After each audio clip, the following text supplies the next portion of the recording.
We stand for our greeting.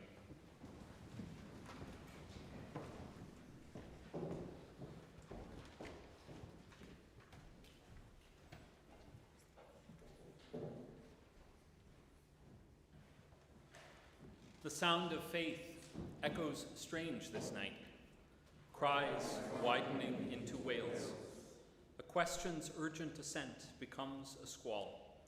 The forces of power hammering away, a song succumbing to pain's demands, until voices, strained and exhausted, cease. Still, the words of the ancient story refuse to fade, even as they process toward an unerving silence, where in the bleakest darkness, the love of God is revealed. The palms that once waved victory sigh with the dying of Christ, who forgives, frees, heals.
The Lord be with you. And also with you. Let us pray. Wounded Christ, familiar with our bruises, knowing the wounds that have refused to close, willing to hear even our grumpy cries of discomfort. By your cross, usher us into the transition where our pain is held in yours. Our scars become reminders of your healing, and your tenderness finds its song within us, as your love weaves through our lives, now and always. Amen. You may be seated for our reading.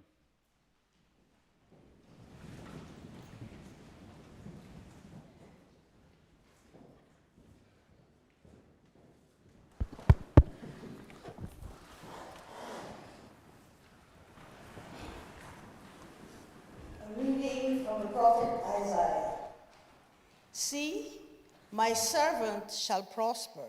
Prosper, He shall be exalted exalted, and lifted up, lifted up. and shall be very high.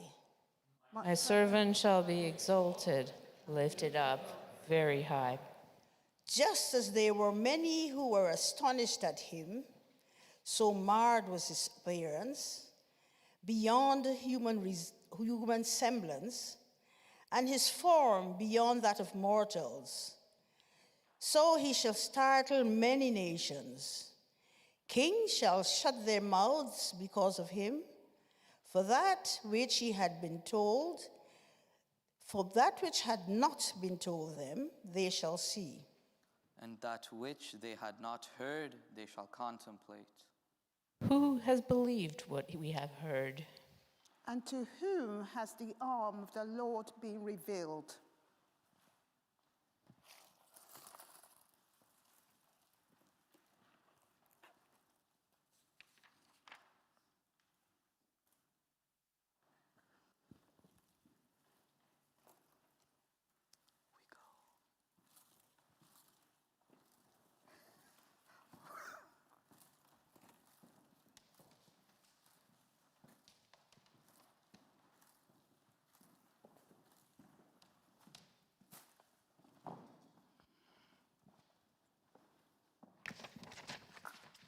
For he grew up before him like a young plant, and like a root out of dry ground. He had no form or majesty that we should look at him. Nothing in his appearance that we should desire him.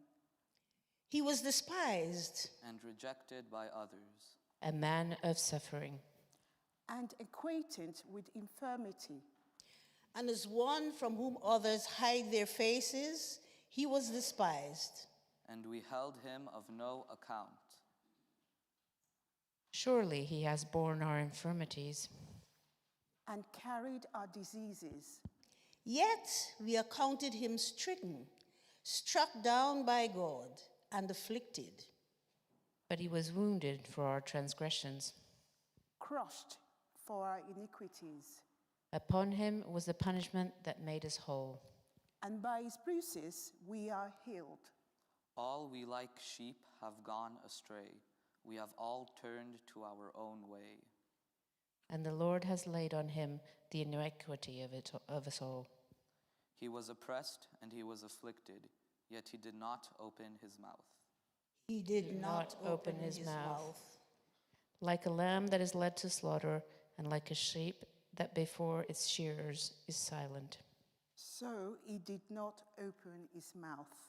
He did not open his mouth. By a perversion of justice, he was taken away. Who could have imagined his future? For he was cut off from the land of the living, stricken for the transgression of my people.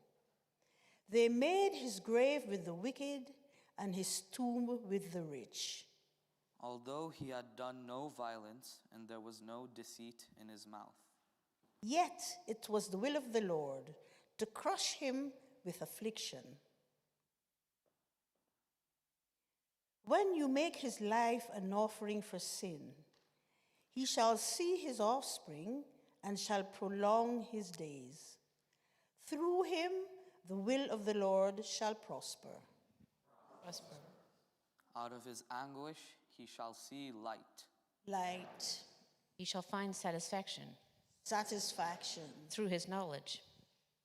The righteous one, my servant, shall make many righteous, and he shall bear their iniquities. Therefore, I will allot him a portion with the great, and he shall divide the spoil with the strong, because he poured out himself to death and was numbered with the transgressors. Yet he bore the sin of many and made intercession for his transgressors.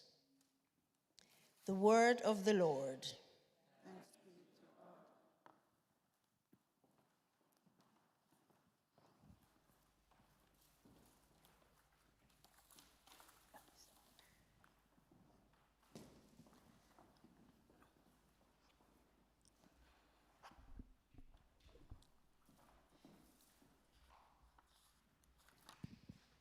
The image of the suffering servant from the prophet Isaiah has had a strong influence on how Christians have interpreted Jesus' crucifixion over the centuries.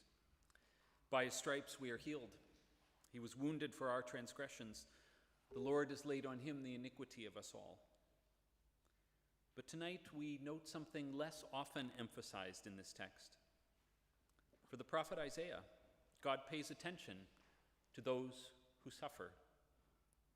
In fact, God is not only paying attention, the prophet says, God is giving them importance. God exalts the suffering ones. Those suffering are promised a godly heritage. In our time, when the greatest respect seems to go to the wealthy, the warriors, the technologically wise, Isaiah directs us elsewhere to notice God's work. God lifts up the servants, the suffering, those whom the world views as ugly or useless, those our modern world abuses or tosses away, those against whom it builds barriers, walls, prisons. This Good Friday, as we read the story of Jesus' suffering from the Gospel of Matthew, we will take time to pray for those who are suffering in our world today. The suffering of Jesus can embrace within it all the suffering servants that our world rejects and despises. The suffering servants whose mouths are unable to say any word. The suffering servants whom God has promised to exalt and lift up high. The crucifixion of Jesus, with its deep sorrow, can carry our suffering as well. 3 times during this long reading now, we will pause to pray. You can simply pray at your seat, of course, but you will also be invited each time, if you wish, to come to the center and take a palm branch. You might carefully touch the leaves of the palm as you pray, and then place it so it becomes part of the cross here in the center of the floor. Your prayers, your concerns, your needs become part of forming the cross of healing love. The cross where human suffering meets God's embrace of all who suffer, the cross of Jesus Christ.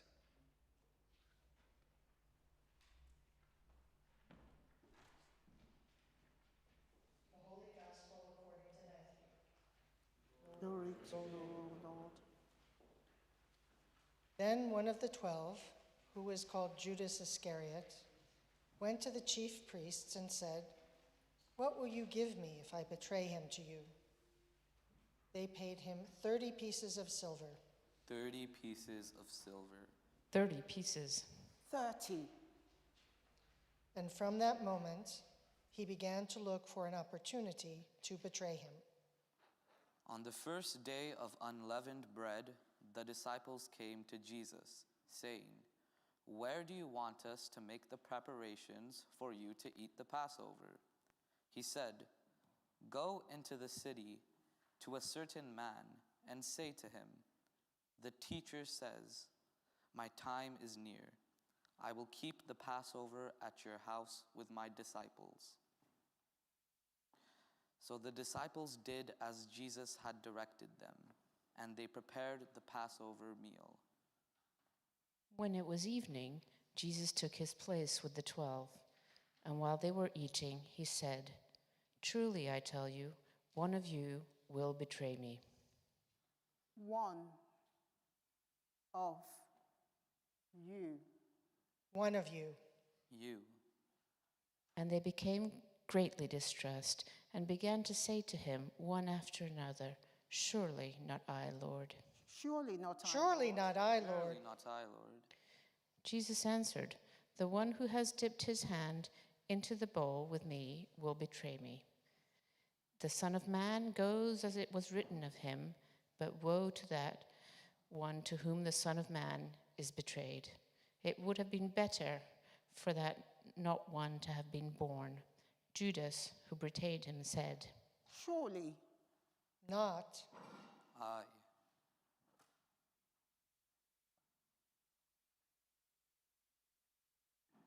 Rabbi. Jesus replied, Have you said so? While they were eating, Jesus took a loaf of bread and after blessing it, he broke it, gave it to the disciples, and said, Take, eat, this is my body. Then he took a cup, and after giving thanks, he gave it to them, saying, Drink from it, all of you, for this is my blood of the covenant, which is poured out for many for the forgiveness of sins. I tell you, I will never again drink of this fruit, of this vine, until the day when I drink it new with you in my Father's kingdom. While they had sung the hymn, they went out to the Mount of Olives.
Then Jesus said to them, "You will all become deserters because of me this night. For it is written, 'I will strike the shepherd, and the sheep of the flock will be scattered.' But after I am raised up, I will go ahead of you to Galilee." Peter said to him, "Though all become deserters because of you, I will never desert you." Jesus said to him, "Truly I tell you, this very night, before the cock crows, you will deny me 3 times." Peter said to him, "Even though I must die with you, I will not deny you." I will not deny you. I will not deny you.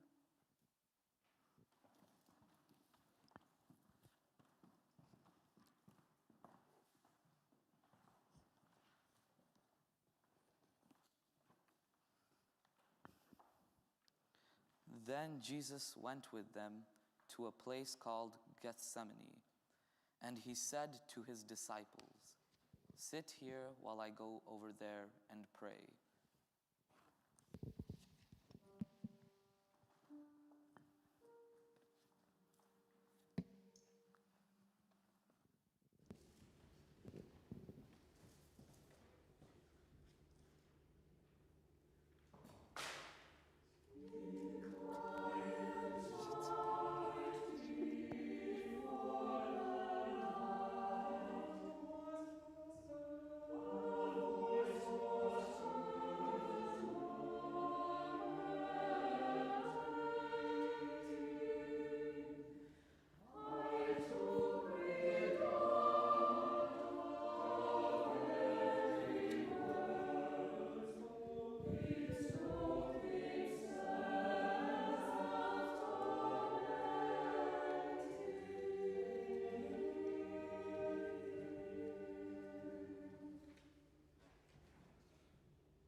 He took with him Peter and the 2 sons of Zebedee and began to be grieved and agitated. Then he said to them, "I am deeply grieved, even to death. Remain here and stay awake with me." And going a little farther, he threw himself on the ground and prayed, "My Father, if it is possible, let this cup pass from me. Yet not what I want, but what you want."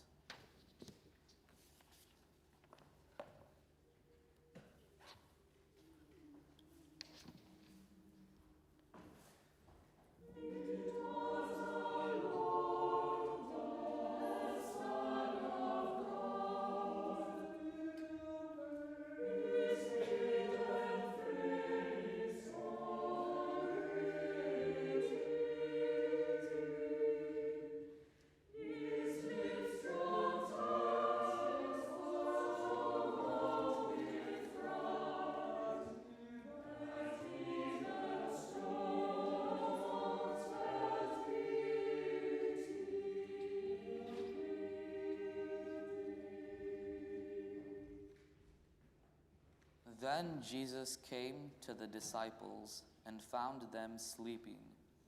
And he said to Peter, "So could you not stay awake with me 1 hour? Stay awake and pray, that you may not come into the time of trial.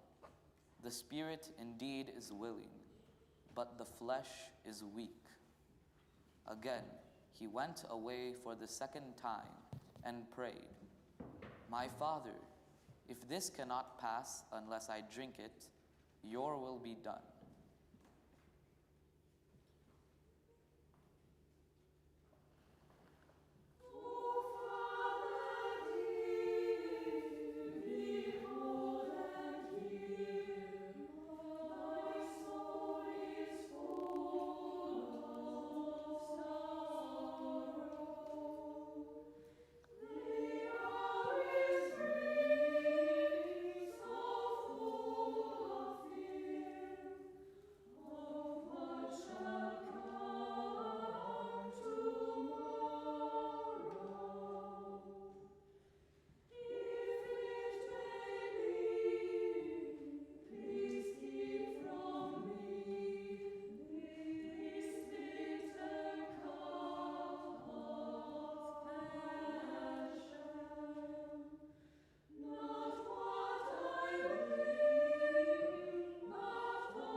sleeping, for their eyes were heavy.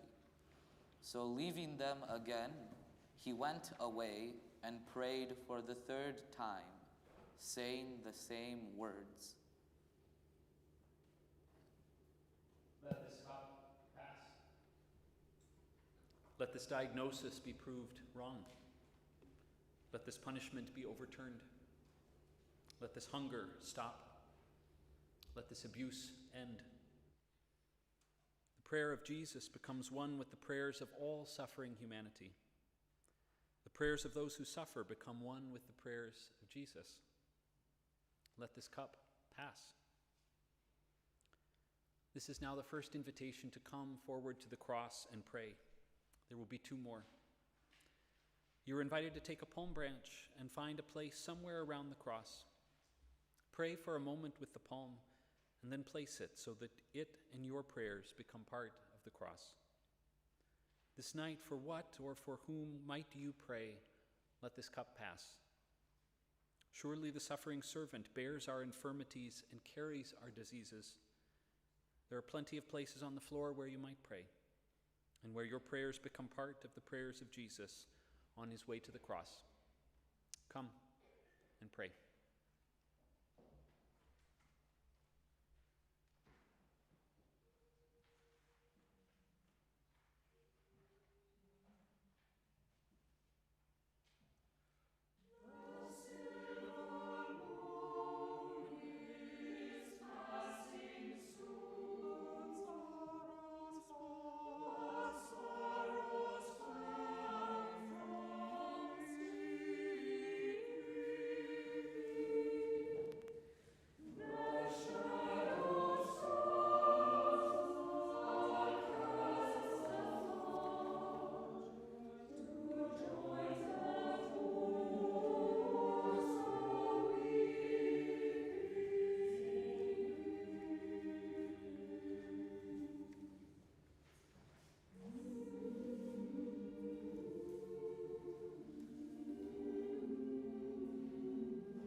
came to the disciples and said to them, "Are you still sleeping and taking your rest?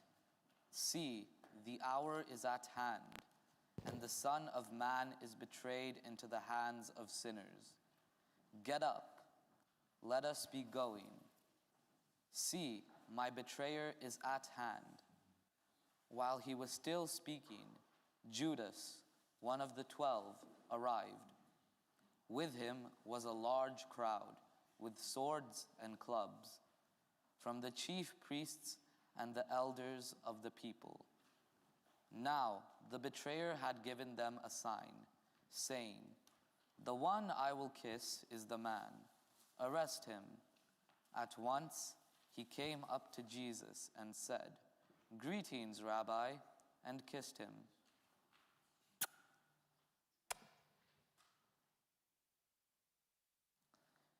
Jesus said to him, "Friend, do what you are here to do." Then they came and laid hands on Jesus and arrested him. Suddenly, one of those with Jesus put his hand on his sword, drew it, and struck the slave of the high priest, cutting off his ear. Then Jesus said to him, "Put your sword back into its place, for all who take the sword will perish by the sword." At that hour, Jesus said to the crowds, "Have you come out with swords and clubs to arrest me as though I were a bandit? Day after day I sat in the temple teaching, and you did not arrest me. But all this has taken place, so that the scriptures of the prophets may be fulfilled." Then all the disciples deserted him and fled. Then all the disciples deserted him and fled. Then all the disciples deserted him and fled. And fled.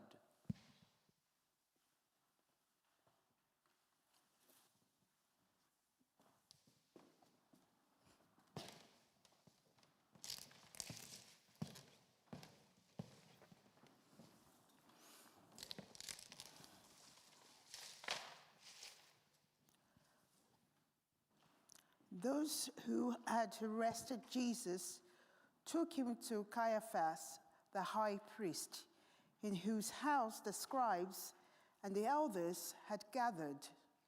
But Peter was following him at a distance, as far as the courtyard of the high priest. And going inside, he sat with the guards in order to see how this would end. Now the chief priests and the whole council were looking for false testimony against Jesus so that they might put him to death. But they found none, though many false witnesses came forward. At last 2 came forward and said, "This fellow said, 'I am able to destroy the temple of God and to build it in 3 days.'" The high priest stood up and said, "Have you no answer? What is it that they testify against you?" But Jesus was silent. He was oppressed and he was afflicted, yet he did not open his mouth. Like a lamb that is led to the slaughter, and like a sheep that before its shearers is silent. So he did not open his mouth. He did not open his mouth. But Jesus was silent. How many in our world suffer without opening their mouths? How many have no voice or choose not to use it? Like sheep that before their shearers are silent. How many gain no attention? The list is endless. The girls and teachers of the Shajara Tayyebe Elementary School in Minab, Iran. Those killed in the bombing of the kindergarten and hospital in Kalogi, Sudan. The desperate in the Zamzam refugee camp outside Al-Fasher in Darfur. Women in the eastern Congo who are sexually assaulted with no one to listen to their pain. Rohingya refugees stuck on the island of Bhasan Char in the Bay of Bengal, threatened by the sea. Teenagers battered into silent depression by the texts on their phones. Addicts sleeping on the stoop, lost in their fevered dreams. Come and pray for the suffering who have no voice or choose to stay silent. Come pray for the silences that hold you bound. Then take a palm branch and let it become the bearer of your prayers. Place the palm and your prayers so they become part of the prayers of Christ on his way to the cross. This is the second invitation for prayers. There will be one more. The silence of the suffering servants becomes one with the silence of Jesus. The silence of those who suffer become one with the silence of the cross, where the healing of the broken, the suffering one, is revealed. Come and pray.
Then the high priest said to Jesus, I put you under oath before the living God. Tell us if you are the Messiah, the Son of God. Jesus said to him, You have said so. But I tell you, from now on you will see the Son of Man seated at the right hand of power and coming on the clouds of heaven." Then the high priest tore his clothes and said, "He has blasphemed. Why do we still need witnesses? You have now heard his blasphemy. What is your verdict?" They answered, He deserves death. He deserves death. He deserves death. Then they spat in his face and struck him, and some slapped him, saying, Prophesy to us, you Messiah. Prophesy to us, you Messiah. Prophesy to us, you Messiah. Who is it that struck you? Who is it that struck you? Who?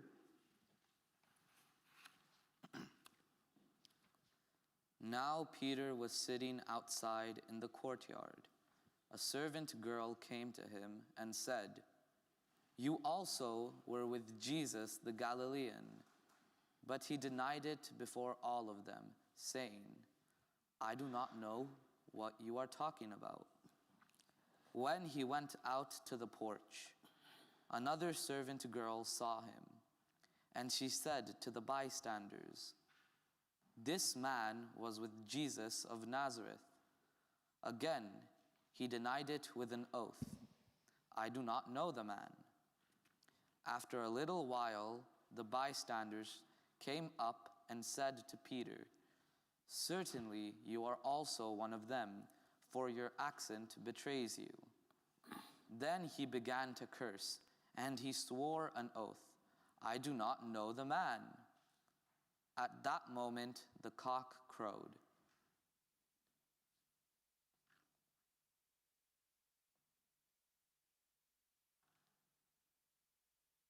Then Peter remembered. Then Peter remembered. Then Peter remembered. Then Peter remembered what Jesus had said, "Before the cock crows, you will deny me 3 times." And he went out and wept bitterly.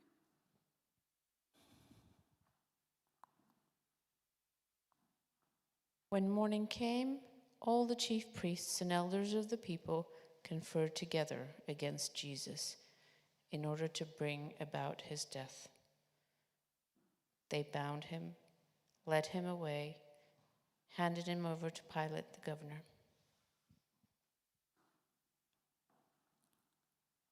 When Judas, his betrayer, saw Jesus was condemned, he repented and brought back the 30 pieces of silver to the chief priests and the elders.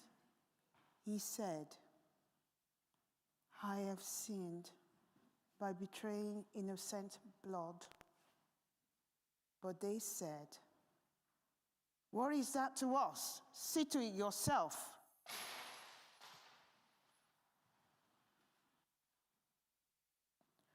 Throwing down the pieces of silver in the temple, he departed. And he went and hanged himself. But the chief priests, taking the pieces of silver, said, "It is not lawful to put them into the treasury, since they are blood money." After conferring together, they used them to buy the potter's field as a place to bury foreigners.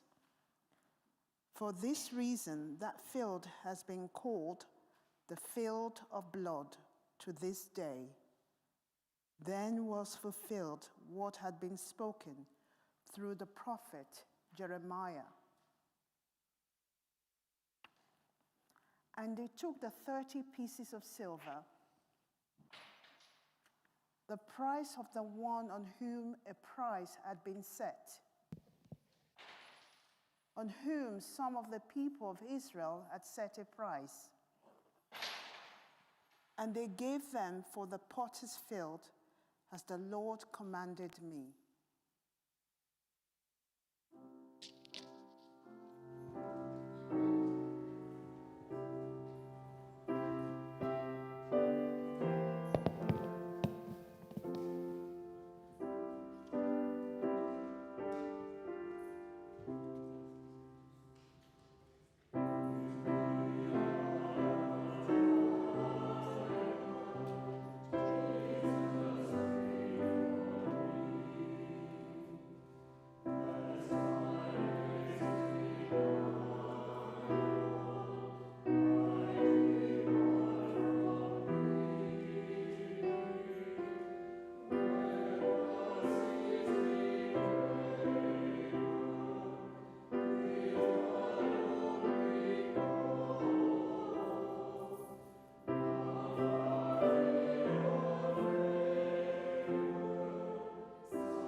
Now Jesus stood before the governor, and the governor asked him, "Are you the king of the Jews?"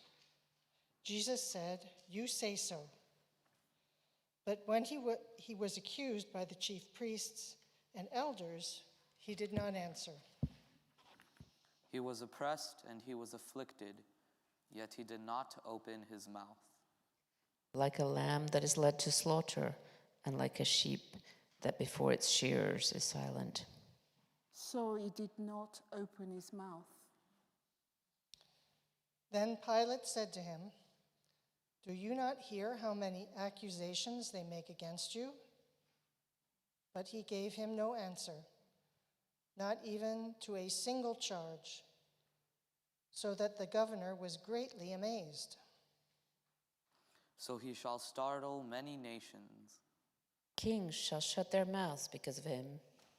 For that which he had not been told them, they shall see, and that which they had not heard, they shall contemplate. Now at the festival of the governor was accustomed to release a prisoner for the crowd, anyone whom they wanted. At that time, they had a notorious prisoner called Jesus Barabbas. So after they had gathered, Pilate said to them, "Who do you want me to release for you, Jesus Barabbas or Jesus, who is called Messiah?" For he realized that it was out of jealousy that they had handed him over. While he was sitting on the judgment seat, his wife sent word to him, "Have nothing to do with that innocent man, for today I have suffered a great deal because of a dream about him."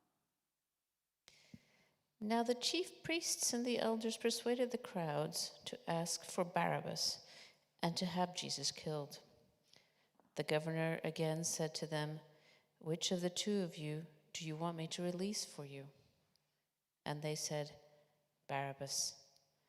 Pilate said to them, "Then what should I do with Jesus, who is called the Messiah?" All of them said, "Let him be crucified." Then he asked, "Why? What evil has he done?" But they shouted all the more, "Let him be crucified." So when Pilate saw that he could do nothing, but rather that a riot was beginning, he took some water and washed his hands before the crowd, saying, "I am innocent of this man's blood. See to it yourselves."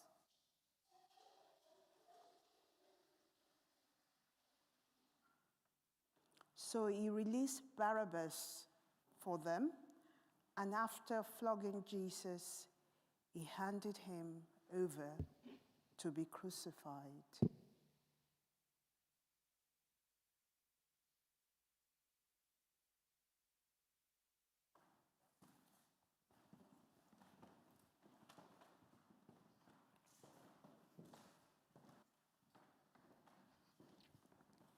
Then the soldiers of the governor took Jesus into the governor's headquarters, and they gathered the whole cohort around him.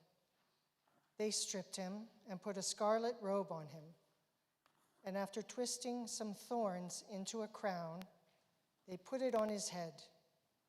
They put a reed in his right hand and knelt before him and mocked him, saying, "Hail, King of the Jews!" "Hail, King of the Jews!" "Hail, King of the Jews!" Hail, King of the Jews! They spat on him. Spat. And took the reed and struck him on the head. Struck. After mocking him, they stripped him of the robe. Stripped him. And they put his own clothes on him. Then they led him away to crucify him. As they went out, they came upon a man from Cyrene called Simon. They compelled this man to carry his cross. And when they came to a place called Golgotha, which means place of a skull, They offered him wine to drink, mixed with gall. But when he tasted it, he could not drink it.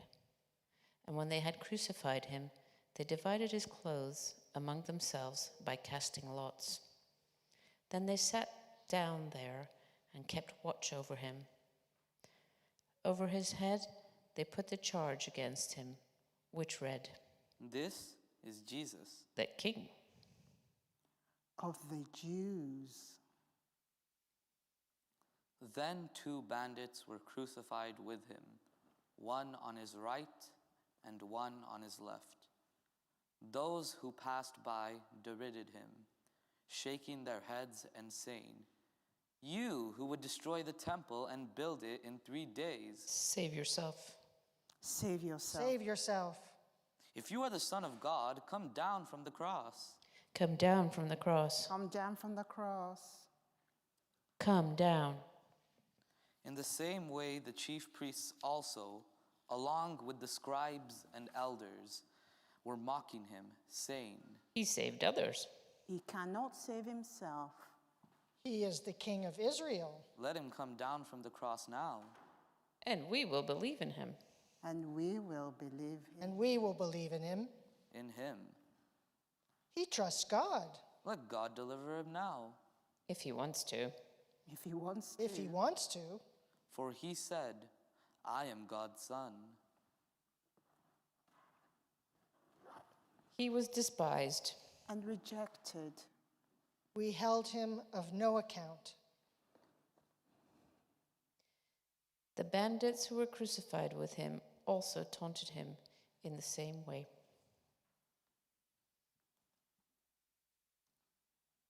Many suffer twice.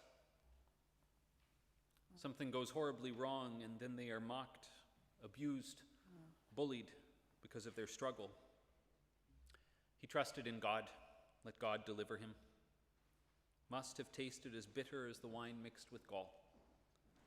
This is the last invitation now to come and pray, forming the cross. Pray for those who suffer because they are mocked, who endure the taunts of others because of their difference, who go through life feeling demeaned, their self-esteem crumbling with each sly crack. Pray for adolescents who face the new technologies exploiting mockery. The suffering servant, the mocked one, embraces all the suffering of those who are mocked. He holds those bullied tight. Come take a palm branch, fill it with your prayers, and then place it so your prayers become part of the prayers of the one who endured, the one who loves.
And from noon on, darkness came over the whole land until 3 in the afternoon. And about 3 o'clock, Jesus cried with a loud voice, Eli, Eli, lema sabachthani. That is, my God, why?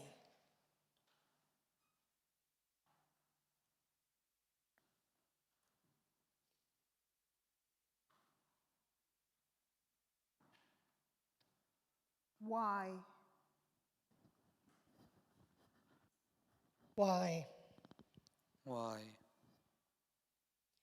Why have you forsaken me?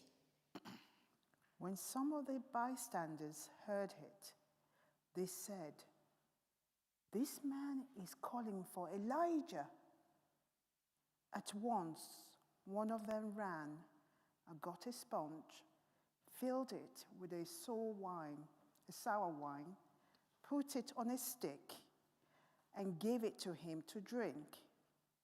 But the others said, "Wait, Wait.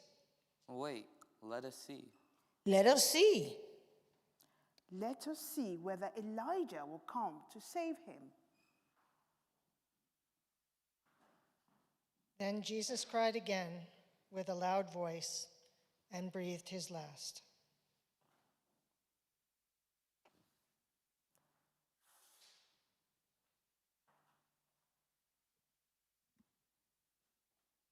At that moment, the curtain of the temple was torn into two. The earth shook, And the rocks were spilt. The tombs also were opened, And many bodies of the saints who had fallen asleep were raised.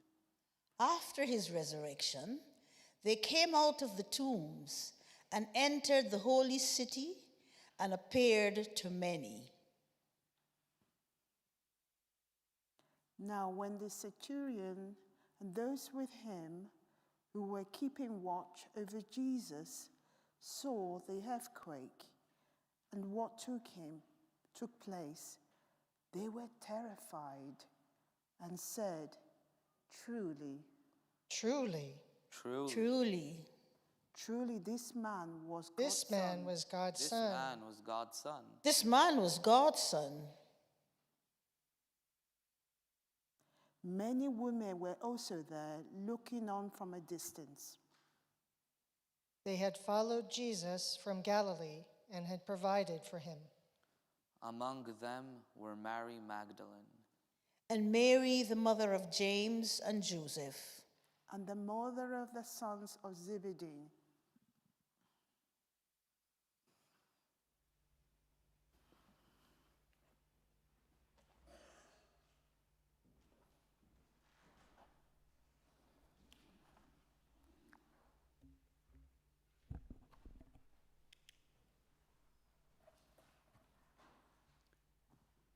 In the silence, the deepest questions emerge. In the silence, our fears turn over and over. But also in the silence, we have the grace of hearing God's love speaking to us from the suffering one, in whom all those suffering find their place. In silence, you are invited to honor the cross. And then we will go outside and walk around the side of the building here and down into the Gemeinderaum, and then further down to the Kav. Those who cannot handle the stairs are invited to look into the Kav from the street entrance. This night ends in the silence of the tomb.